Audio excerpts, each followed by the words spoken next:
আমাকে ধরার পরে আমার কম্পিউটার নিয়ে গেল, আমার মোবাইল ফোন নিয়ে গেল, আমার পাসপোর্ট তারা দখল করে ফেললো, সকল তথ্য তাদের কাছে আছে। আজকে 5 বছরের বেশি হয়ে গেছে, এখনো পর্যন্ত একটা প্রমাণ দেখাতে পারেনি তারা যেই দাবিগুলি করেছিল সেগুলি দেখানোর জন্য। আমি যদি অনলাইনে একটা কিছু বলে থাকি তাহলে সেটা তো আছেই, সেটা প্রমাণ করার জন্য এত কঠিন কিছু লাগে না, এত অনুসন্ধান তো করতে লাগে না, কারণ ওটা আমি বলেছিলাম বলেই তুমি একবার ধরেছো। আচ্ছা বাবা, বলেছিলাম তুমি একটু দেখাও। আমাকে 5 বার বেল দেয়নি, 6 বারের বার যখন বেল দেয় তখন জজ বেল দেওয়ার কাগজে লিখে দিয়েছে যে এফআইআরে যা যা অভিযোগ ছিল তার কোনোটার একটা প্রমাণ দেখাতে পারেনি সরকার। অথচ 5 বছর হয়ে গেছে, আমাকে সেই দিন আদালতে আমি কিন্তু বলেছিলাম আমার উপর অত্যাচার করা হয়েছে।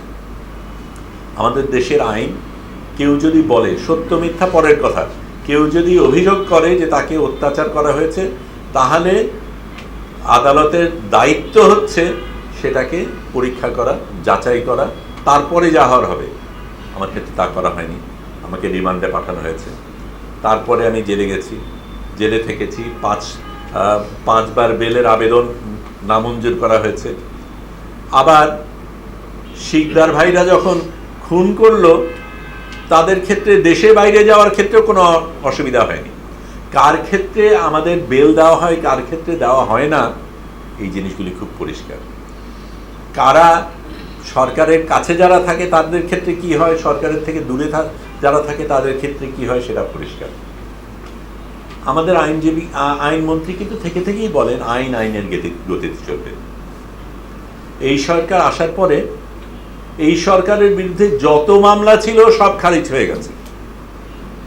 এই সরকারের বিরোধিতা যারা করে তাদের কারো আইনের ক্ষেত্রে, মামলার ক্ষেত্রে কোনো কিছু হয় না, বরং এক একজনের ক্ষেত্রে 300, 200, 300 মামলা নতুন করে করা হয়েছে। যে মানুষ মারা গেছে তাকে কি জানি হয়, ওই বোমা বিস্ফোরণ আর কি কারণে তাকে অভিযুক্ত করা হয়েছে। যাই হোক, সেটা বাদ দিলাম। এখন যে আইনে আমাকে ধরা হয়েছিল 57 ধারা, সে আইনটা কিন্তু বিলুপ্ত, সে আইন এখন নাই। আইনের ক্ষেত্রে এটাও বলা আছে যে একটা আইন যদি বাতিল হয়ে যায়, সেটার ক্ষেত্রে যদি চলমান কোনো কেস না থাকে তাহলে সেটাও বাতিল। আমার ক্ষেত্রে কেস চালু হয়নি, চার্জশিট পর্যন্ত 5 বছরে তারা জমা দিতে পারেনি, কোনো প্রমাণ তো নাই, চার্জশিট জমা দেবে কি করে? কেস শুরু হয়নি, চার্জশিট জমা দেওয়া হয়নি, আইন বিলুপ্ত, কিন্তু কেস চলছে।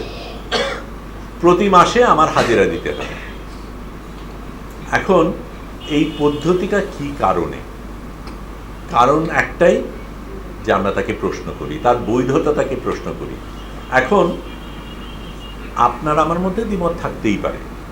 আপনি একটা কথা বললেন, আমি পছন্দ করলাম না, আমি ভিন্ন মত পোষণ করলাম, আপনি আমারটা পছন্দ করলেন, ভিন্ন মত। মানুষ তো, আমরা তো এই জিনিস সবই, নাহলে তো আমরা সব যন্ত্র হতাম।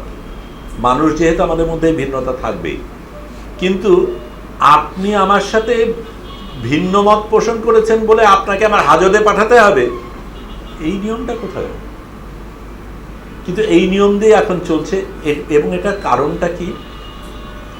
যেই মানুষ যত বেশি অন্যায় করে সে কিন্তু তত বেশি ভয় পায়, কারণ তার তো বৈধতা নাই।